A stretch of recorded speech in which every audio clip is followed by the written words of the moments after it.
Good morning. Today I want to do a little bit different video than the reflections on the scripture readings, but it's going to have some scriptural basis to it, um, uh, and it's going to have some foundation to it. What I want to talk about is, who are you getting information from?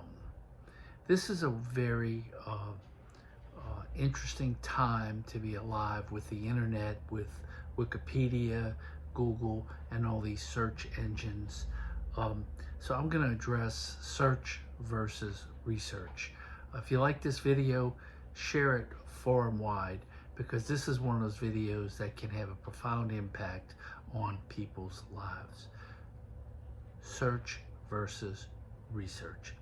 If you were to search, and I'm going to do it live on this video, I'm going to Google Mother Teresa of Calcutta, and I'm just going to Google it and see what pops up. And if you look here, you'll see her biography, you'll see her death, she's a saint, and you get news. And then if you scroll down, you'll see that you get to some people who want to talk negatively about Mother Teresa. She had a nonprofit organization, and this says she was raising money improperly. This says although she was poor, she hung out with the top. Her institute, Franciscan ministry, there's a lot of positive, but when you scroll down, if you want to get negative stuff about Mother Teresa, you're gonna find it.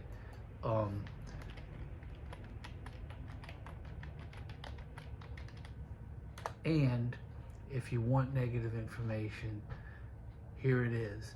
Mother Teresa, 8 reasons why some believe she was no saint. She faced criticism for her missions. She did not provide proper medical care. It lacked hygiene. She was not so pious. She was a troubled individual. Debunking the Mother Teresa myth. In the 1994 documentary titled Hell's Angel, Mother Teresa of Calcutta, he talks about the not so nice Mother Teresa. Why am I saying this? Because if you want to find anything on the internet, you can find it. That's the result of a search engine. That's different than research. If you want research, you're going to go to sources to get valid and factual information. I want to share a story with you. So during the COVID lockdown, I was able to come to work because I worked at a church. But in the evenings, what I would do is I would scroll for what happened that day. And you get stories with, Senator so-and-so says something such, Fauci says such and such. And what I would do is I would not go to the media reports about it. I would go get the transcript of what was actually said. So I was filling myself with factual information.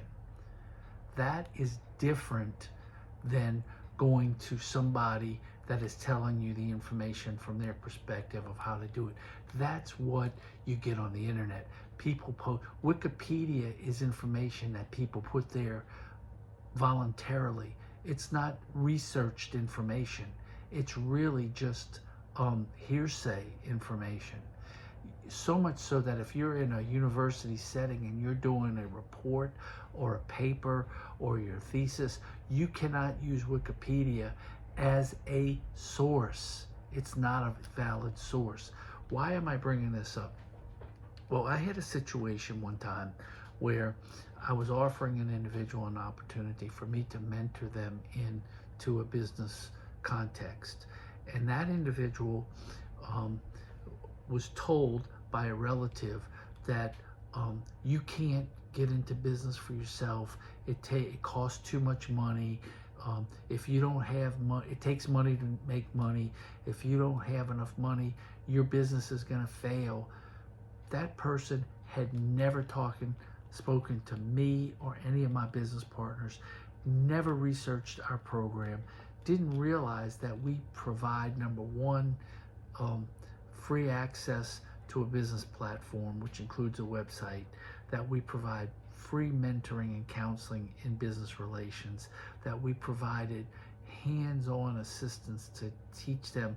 Plus, we have a book program where people can get information directly from authors of books, and we will loan the books to people and get it back. But this person decided to take the advice of somebody that didn't know anything and failed to take advantage of the opportunity we were offering. So I talked to a lawyer friend of mine about this who was involved in our business, and he said, Jody, he said, the thing that you need to do is you need to go find somebody that has done what you're proposing to do, that is successful in doing what you want to do. And you need to take a legal pad and you say, how did you do what you did? And you take copious notes and you do what that person did. He used this analogy. If you want to walk through a minefield, walk behind somebody. Find somebody that's done it and go behind them. Don't try to recreate the wheel. So just in a business context, let me put this in a context. There are 4 barriers to entry in a business. 1 is capital, money. If you don't have money, you can't get into business. 2, do you want to risk your money? 3, do you have the time to be in business? And 4, what expertise do you have for getting into business? If you can address those 4 things in a way that makes a business feasible for you, then you have a higher likelihood of success. And that's the truth in life. I'll give you an example. So I'm a 2nd degree senior black belt in Taekwondo. I will be for life, even though I don't train anymore because of back surgeries.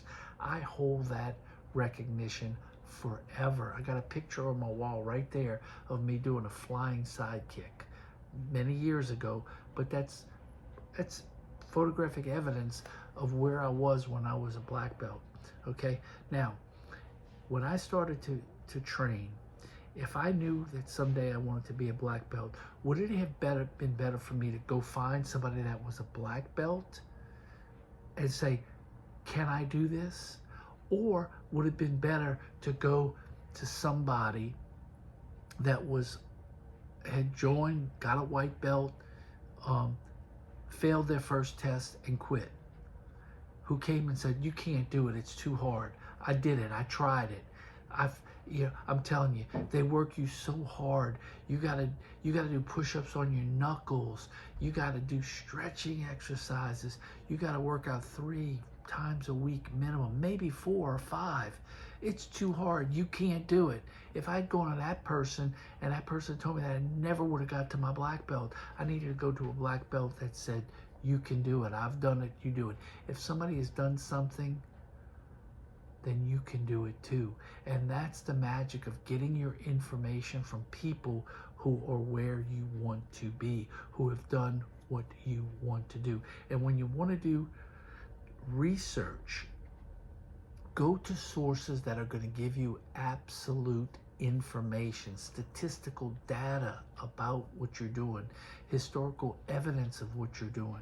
For example, you want to go to franchising, go look at McDonald's Corporation or the successful franchises. Don't go to the ones that, I have a friend that set up a franchise restaurant business and it never got off the ground. I'm not going to go to him and ask him how to franchise. I'm going to go to the successful franchises and find out how they did it. I'll give you another example, and this is a personal one. I had a relative who was interested in making candy. They had a product, they had a patent, not a patent, they had recorded the name, they had copyrighted everything, and they had a wonderful product. And I kept telling him, why don't you go find a business that was successful? I suggested Zapp's potato chips, and go get their business model. copy their business model and use it for your business model. And maybe you'll have a chance of success. They never did that. Their business crashed and burned. They never made the money they could have because they had an awesome product. They had a lot of energy. They had desire. They just didn't have the expertise. They refused to go to somebody that had done it, ask them what they did to get where they were, and then just do it. So my message today is, if you want to be somewhere, find somebody that is there. Ask them how they got there, and then model your efforts after them. If you do that, you have a good chance of success. And with that, I'm going to sign off and wish you the best and let you know that I believe in you. I hope you believe in you. God bless.